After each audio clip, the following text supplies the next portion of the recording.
নির্বাচন হবে কি হবে না এ নিয়ে ভাবনার অন্ত নাই সাধারণ মানুষের। তারা গ্রামে গঞ্জে চায়ের আড্ডায় যেখানে সেখানে তারা আলোচনা করছেন নির্বাচন নিয়ে। এর আগে আমরা যেমনটা শুনছিলাম খুলনা থেকে প্রান্তিক মানুষের কথা, এবার শুনবো কুমিল্লার দাউদকান্দির সাধারণ ভোটার এবং সাধারণ মানুষের কথা। সেখান থেকে আমাদের সঙ্গে সরাসরি যুক্ত হবেন সহকর্মী খালেদ সাইফুল্লাহ। খালেদ সাইফুল্লাহ, একটি চায়ের দোকানে নিশ্চয় আছেন। চা খেতে খেতে সাধারণ মানুষ আসলে ভোট নিয়ে কি ভাবছে, তাদের মনে ভোট নিয়ে কোনো ধরনের অনিশ্চয়তা কিংবা সন্দেহ আছে কিনা? বেলায়েত, আমি কুমিল্লার দাউদকান্দি উপজেলার পুটিয়া গ্রামে আছি। যেই এলাকার মানুষ, এখানের অর্থনীতি হচ্ছে প্লাবনভূমি এবং কৃষির উপর নির্ভরশীল। এই শ্রমজীবী প্রান্তিক মানুষগুলো নির্বাচন নিয়ে নানা রকম ভাবনা তাদের মধ্যে আছে। ইতিমধ্যে পিআর পদ্ধতি এবং নির্বাচনের বিষয়গুলো নিয়ে বেশ অনিশ্চয়তা কিংবা যে সংকট, সেই বিষয়গুলো নিয়ে আলোচনা হচ্ছে। তারা আসলে এই নির্বাচন ফেব্রুয়ারিতে অনুষ্ঠিত হওয়ার যে কথা রয়েছে তা নিয়ে কি ভাবছেন, অথবা তাদের কোনো শঙ্কা আছে কিনা এবং প্রত্যাশার কথা আমরা তাদের কাছ থেকে শুনতে চাচ্ছিলাম।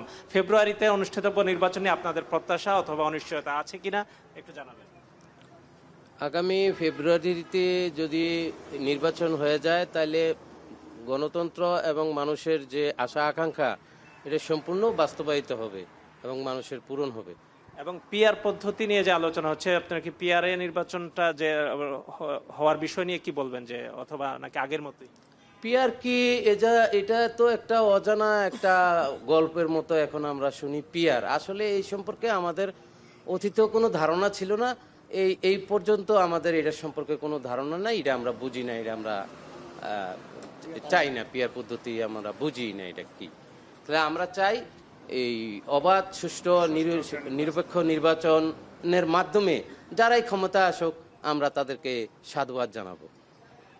অনেকদিন তো অনেক রকম অভিযোগ করছেন যে বিগত নির্বাচনে ভোট দিতে পারেননি অথবা আগামীতে ভোট দিবেন, সেই পরিবেশটা হোক। নির্বাচনে কি সেই পরিবেশ তৈরি হচ্ছে? সুষ্ঠু নির্বাচনের স্বার্থে সরকার যেন সাহসী ভূমিকা রাখে, এই কামনাই আমরা করি। আমরা চাই সুষ্ঠু নিরপেক্ষ নির্বাচন। এখন কি সেই পরিবেশটা আছে ভোট অংশগ্রহণ করা, অনুষ্ঠান আয়োজনের? হ্যাঁ, আছে বলেই মনে হয়। তো সরকার নির্বাচন পর্যন্ত সাহসী ভূমিকা রাখবে এই আশা আমরা, এই প্রত্যাশা করি। সরকার নির্বাচনে সাহসী ভূমিকা রাখবে সে কথা তিনি বলছিলেন। আপনার কি মনে হয় যে ফেব্রুয়ারিতে নির্বাচনটার আয়োজনের পরিবেশ একভাবে থাকবে নাকি আরো পরিবর্তন হওয়া প্রয়োজন? ইনশাআল্লাহ ফেব্রুয়ারিতে নির্বাচন করলে খুব সুবিধা। এই নির্বাচন করার জন্য সরকার উদ্যোগী তত্ত্বাবধায়ক সরকার এই নির্বাচনে করলে গণতন্ত্র ফিরে আসবে বাংলাদেশে। গতকালকে আমরা দেখলাম যে 22টি দল, রাজনৈতিক দল একসাথে বসেছেন এবং জাতীয় পার্টি এবং আওয়ামী লীগকে নিষিদ্ধের বিচারের কথাও বলছেন। তো নির্বাচনের আগেই বিচার হবে নাকি নির্বাচনের পরে? আপনারা আসলে কি ভাবেন এই বিষয়গুলো?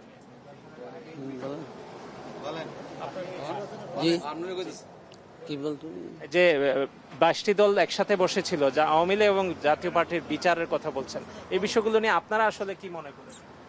আমরাও ভালো মনে করি সুষ্ঠু নির্বাচন হোক এবং সবাই একসাথে মিললে পরিস্থিতি ভালো করে চালাক। আমরা সাধারণত মানুষ, আমরা এটাই দেখতে চাই। আচ্ছা, এই যে বিশ্ববিদ্যালয়গুলোতে আমরা দেখছি যে বেশ অস্থিরতা সৃষ্টি হয়েছে, ঢাকা বিশ্ববিদ্যালয়ের নির্বাচনেরও একটা আয়োজন চলছে এবং বিশ্ববিদ্যালয়গুলো উত্তপ্ত হলে সেখানে আইন শৃঙ্খলা পরিস্থিতির অনেক অবনতিও আমরা দেখতে পাচ্ছি। সে বিষয়গুলো এই নির্বাচনে কতটা প্রভাবিত করবে, অথবা তা নিয়ে আপনারা আসলে কি ভাবেন? বিশ্ববিদ্যালয়ের নির্বাচন নিয়ে, ছাত্রদের নির্বাচন নিয়ে তারা যেভাবে আপনার এই নির্বাচনগুলো করতেছে, এই বলতেছে তারা যে আওয়ামী লীগের দোসররা কিছু আছে, তারা নাকি এই ছাত্র ঢুকে তারা নির্বাচন করতেছে।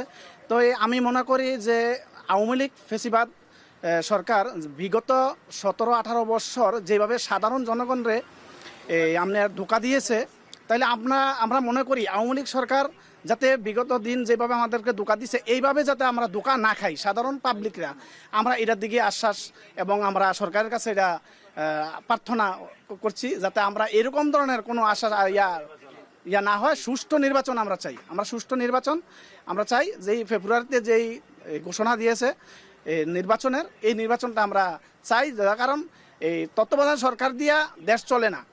যে কোনো একটা সরকার এই দেশ চালাইতে হলে স্থায়ী সরকার লাগবে, আমাদের স্থায়ী সরকারের প্রয়োজন। তাহলে আমরা মনে করি যে দেশ আমাদের সুষ্ঠুভাবে চলবে, এটাই আমি কামনা করি।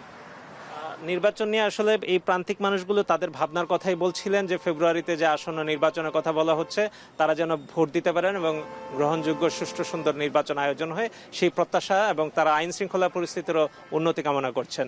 বেলায়েত।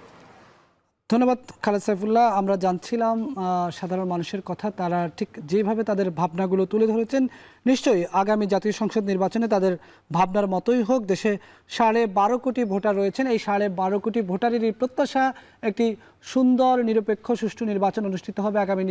আগামী জাতীয় সংসদ নির্বাচনে যে দীর্ঘদিন ধরে তারা যে ভোটাধিকার বঞ্চিত ছিল, সেই বঞ্চনা থেকে তারা মুক্তি পাবে, তারা তাদের ভোটাধিকার প্রয়োগ করবে।